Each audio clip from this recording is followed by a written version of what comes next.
देखिए एग्जाम में एक स्पेशल क्वेश्चन आता है। एग्जाम में क्वेश्चन क्या आता है, ये कह देगा कि यहाँ पर ये m1 का मास है और यहाँ पर एक m2 का मास है और इनके ठीक बीच में एक m का मास भी है। ये दोनों फिक्स हैं, ये वाला और ये वाला फिक्स है, मतलब ये रेस्ट में है m1 वाला और m2 वाला भी रेस्ट में है और इसको v की वेलोसिटी दे दी गई। ये बताना है कि देखो पता है क्या होगा, जैसे आपने इसको फेंका ऊपर, इसकी वापसी आने की संभावना है। यहाँ अर्थ नहीं है, वैक्यूम में एक्सपेरिमेंट हो रहा है। वैक्यूम में दो मासेज हैं m1 एंड m2 और ये वाला गैप a है इन दोनों के बीच का और इन दोनों के बीच का गैप भी a है, यानी कि m1 और m2 के बीच का गैप 2a हो गया।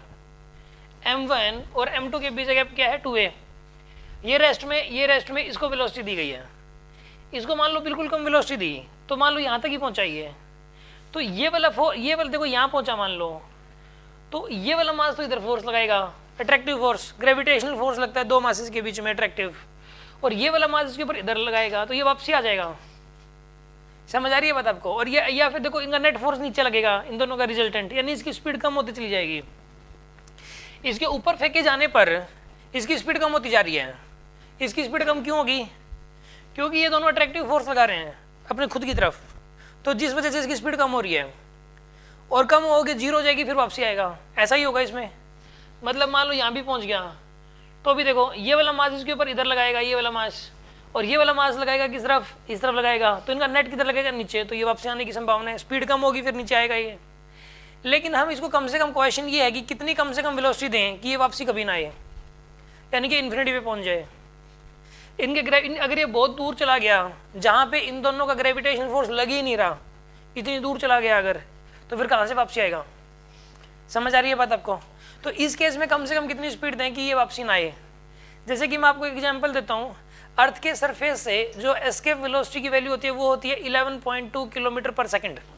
11.2 किलोमीटर पर सेकंड। अगर किसी भी चीज़ को अगर 11.2 किलोमीटर पर सेकंड से ऊपर फेंक दिया जाए तो वो चीज़ कभी वापसी नहीं आती। ये रूल होता है। क्यों? क्योंकि वो अर्थ के ग्रेविटेशनल फील्ड से ही बाहर चली जाती है, वहाँ पे जी ही नहीं लगता, इतनी ज़्यादा ऊपर पहुँच जाएगी। किसी को फेंक दो, कोई ऑब्जेक्ट फेंक दो, मान लो अंश को फेंक दिया उठा के, पार्किंग में ज़्यादा बकवास कर रहा था, उठा के ऐसे कर दिया, 11.2 किलोमीटर पर सेकंड की स्पीड, कभी वापसी नहीं आना जिंदगी भर, कहीं भी नहीं गिरेगा ये, परमानेंट अर्थ से बाहर ऐसा हो जाएगा, अर्थ के सरफेस से, एटमोसफियर से बाहर। लेकिन ये स्पीड बहुत ज़्यादा होती है, इतनी ज़्यादा स्पीड अब तक अचीव नहीं हुई, 11.2 किलोमीटर पर सेकंड। कुछ दुनिया कोई व्हीकल रॉकेट नहीं है जो इतनी ज़्यादा स्पीड से चलता हो। तो अब सुनो, अब एक बात बताइए आप, यहाँ पर जो है ना, इसके अंदर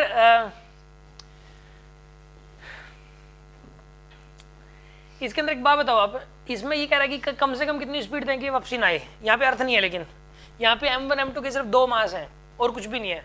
क्वेश्चन ये है, find v minimum so that mass m reach to infinity and not come back।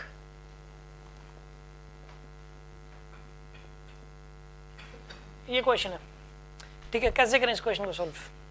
देखिए आप, पहले क्वेश्चन तो समझ आ गया होगा आपको, है ना? जो ये वाला क्वेश्चन है ना, ये एनर्जी कंजर्वेशन से होगा।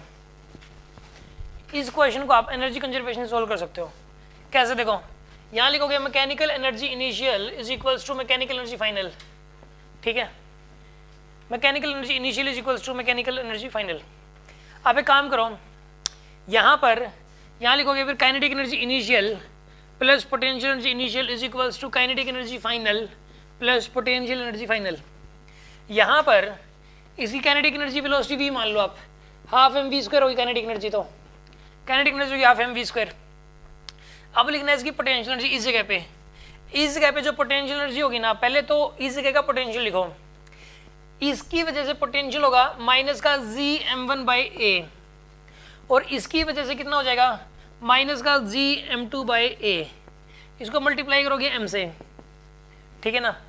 यहाँ का जो पोटेंशियल होगा वो इस वाले मास की वजह से होगा माइनस gm1/a और इसकी वजह से होगा माइनस gm2/a। ये तो ग्रेविटेशनल पोटेंशियल हो गया इस जगह का, इन दोनों मासेस की वजह से, यहाँ का ग्रेविटेशनल पोटेंशियल हो गया। ये आपको याद होगा कि मैंने आपको ये बताया हुआ है कि अगर एक m का मास हो तो उससे r डिस्टेंस पे जो ग्रेविटेशनल पोटेंशियल होता है उसका फॉर्मूला क्या होता है, माइनस gm/r आर, ये होता है फॉर्मूला, माइनस में होता है हमेशा नेगेटिव होता है। ये फॉर्मूले पता है क्या, वैसे नहीं आप बार बार रिवाइज करोगे याद नहीं होंगे, अब इन क्वेश्चंस के थ्रू माइंड में सेट होंगे। ये बार बार जब आएगा ना, कहीं पे आ गया कहीं पे कुछ आ गया, बार बार यूज हो रहा है तो जाके याद होता है। ये एक एम मास की वजह से आर डिस्टेंस पे gravitational potential minus GM by R होता है, तो इस मास की वजह से होगा माइनस GM1 बाय ए, इस वाले मास की वजह से माइनस GM2 बाय ए। अच्छा एक बात बताओ, अब इस मास की यहाँ पे ग्रेविटेशनल पोटेंशियल जी कैसे निकलेगी, gravitational potential multiply by mass. एक फॉर्मूला बताया गया था, ग्रेविटेशनल पोटेंशियल एनर्जी होता है gravitational potential multiply by mass, ये फॉर्मूला था। तो अगर हम इसको m से मल्टीप्लाई करते हैं तो ये ग्रेविटेशनल पोटेंशियल एनर्जी आ गई इस मास की इस जगह पे, इस मास की इस जगह पे ग्रेविटेशनल पोटेंशियल एनर्जी आ गई आपके पास, ठीक है ना। अब आपको कोई, हमने तो ग्रेविटेशन जो है ना वो रिवाइज ही नहीं कर रखा, एकदम से क्वेश्चन आ गया, नो प्रॉब्लम। आपको जो ना सिर्फ ये दो फॉर्मूले ही पता होने चाहिए थे, और नहीं भी पता तो मैंने बता ही दिया अभी आपको, जो इस क्वेश्चन में यूज हो रहे थे। इस ये वाला जो क्वेश्चन है ये कॉम्बिनेशन है एनर्जी कंजर्वेशन का एंड ग्रेविटेशन का, combination of energy conservation and gravitation, ठीक है ना। अब सुनो, फाइनल काइनेटिक एनर्जी, इसकी वेलोसिटी घटते घटते इन्फिनिटी पे जाने के बाद क्या हो जाएगी, अगर जीरो मान लेते, जीरो हो गई, तभी यहाँ पर इस वेलोसिटी को वी मिनिमम कहोगे। इन्फिनिटी पे अगर पहुंच गया और वहां पर भी वेलोसिटी बची रही, तो यहाँ पर आपने वेलोसिटी मिनिमम वाली नहीं दी थी, मिनिमम से ज्यादा दी थी इसका मतलब। और अगर वहां पर तक पहुंच ही नहीं पाया इन्फिनिटी तक, तो ये वापसी आ जाएगा, फिर तो हमारे क्वेश्चन की जो कंडीशन है वही पूरी नहीं हो पाई। तो कहने का मतलब वी मिनिमम बताना था, तो वी मिनिमम का मतलब है इसकी वेलोसिटी घटते घटते इन्फिनिटी तक क्या हो जाए, जीरो। तो यहाँ पर इसके अंदर ऐसा करो आप, इन्फिनिटी पे काइनेटिक एनर्जी जीरो है, इन्फिनिटी पे काइनेटिक एनर्जी जीरो, और इन्फिनिटी पे पोटेंशियल एनर्जी वो भी जीरो। क्यों है जीरो, क्योंकि इनफाइनाइट डिस्टेंस है, इनफाइनाइट डिस्टेंस पे ग्रेविटेशनल पोटेंशियल भी इनफाइनाइट और ग्रेविटेशनल पोटेंशियल भी इनफाइनाइट, क्योंकि फॉर्मूला ये होता है minus GM by R, R की वैल्यू इनफाइनाइट पुट करो आप, तो ग्रेविटेशनल पोटेंशियल वहाँ पे जीरो हो गया, और ग्रेविटेशनल पोटेंशियल एनर्जी भी जीरो होगी उस जगह पे। तो ये इन्फिनिटी पे जाने के बाद तो ऐसा ही हो जाएगा। अब ऐसा करो, इसको ना सोल्व कर लो आप, half mv² is equals to GM1 by A plus का GM2 बाई ए। अब ऐसा करो आप, m यहाँ पर ना, यहाँ पर 2 से आप ऐसा करो, आप ब्रैकेट के बार m भी था, ब्रैकेट के बार m भी था, m से m कैंसिल हो गया, यहाँ पर v² की वैल्यू कितनी आ जाएगी, अब v² की वैल्यू आएगी 2GM1 बाई ए प्लस का 2GM2 बाई ए। v² की वैल्यू कितनी आएगी, अब यहाँ से बाहर ले लो, कॉमन ले लो, यहाँ पे 2g बाई ए को बाहर ले लो, 2g by A m1 plus m2 ये आ जाएगा आपके पास, ठीक है ना।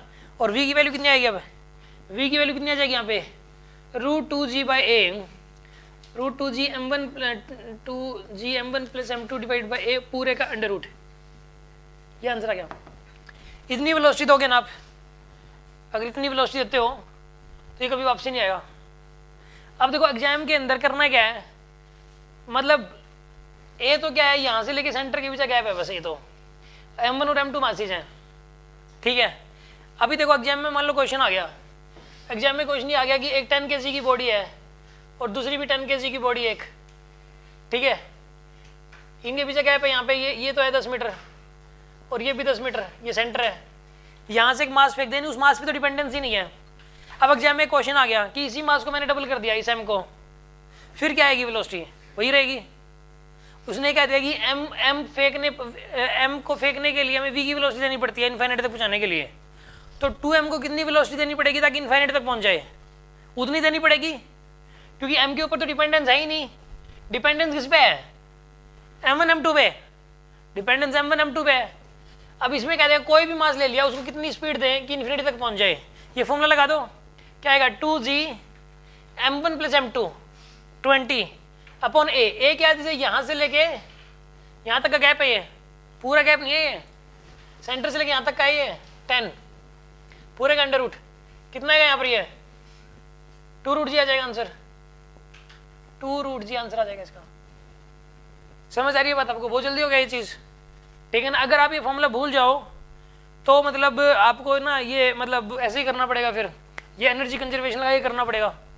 रिजल्ट याद रख लो तो बहुत बेटर है, ठीक है ना। स्टूडेंट्स पता नहीं क्या क्या नहीं करते सिलेक्शन लेने के लिए, तो हमें अगर 400-500 रिजल्ट कुछ अलग से याद करने ही पड़ जाएँ तो करने पड़ेंगे, मतलब वो, ठीक है ना, कौन सी बड़ी बात है। ठीक है ना। कई सारे स्टूडेंट्स हैं कोटा में, जैसे वो क्या करते हैं कि नशे का इंजेक्शन लगाते हैं ताकि पढ़ाई हो जाए, हो नहीं पाती उन चीज़ों से। कहीं आप करने लगो, नशे का इंजेक्शन लगा दिया नशे में ताकि ना पता ही ना लगे और पढ़ाई हो जाए, रात भर नींद ना आए, ताकि उनका सिलेक्शन हो जाए, और आदत पड़ जाती है उनको, ठीक है, नशा करना शुरू कर देते हैं। कई सारे बच्चे सुसाइड कर लेते हैं, सिलेक्शन नहीं होता, वो इतने ज़्यादा जुड़ जाते हैं इसके साथ कि मतलब सिलेक्शन जब होता नहीं और लगता हो नहीं पाएगा, फेलियर होगा, तो उस केस में वो क्या करते हैं, सुसाइड, पता नहीं क्या क्या पंगे करते हैं। और अपने को तो सिर्फ ये रिजल्ट याद करने हैं यार, वो उतना कर सकते थे, मैं तो रिजल्ट क्यों नहीं याद कर सकते, ठीक है ना। तो आप क्या करोगे, देखो आप याद कर लो √2gm1 + m2/a, ये आपका टाइम बचाएंगे, क्योंकि टाइम जो है ना सिर्फ हमें बहुत ही कम मिलता है टाइम, आधा घंटा मतलब आधी मिनट 1 मिनट इतनी मिलती है बस, 1-1.5 मिनट। तो याद कर लो अगर दो मासीज m1 m2 उनके बीच में ठीक सेंटर में ही देगा और कहीं नहीं देगा आसपास, सेंटर में से ही देता है, कितनी स्पीड तक इन्फिनिटी तक पहुंच जाए, तो इसका आंसर आएगा √2gm1 m2 √2gm1 + m2 divided by में a, ठीक है।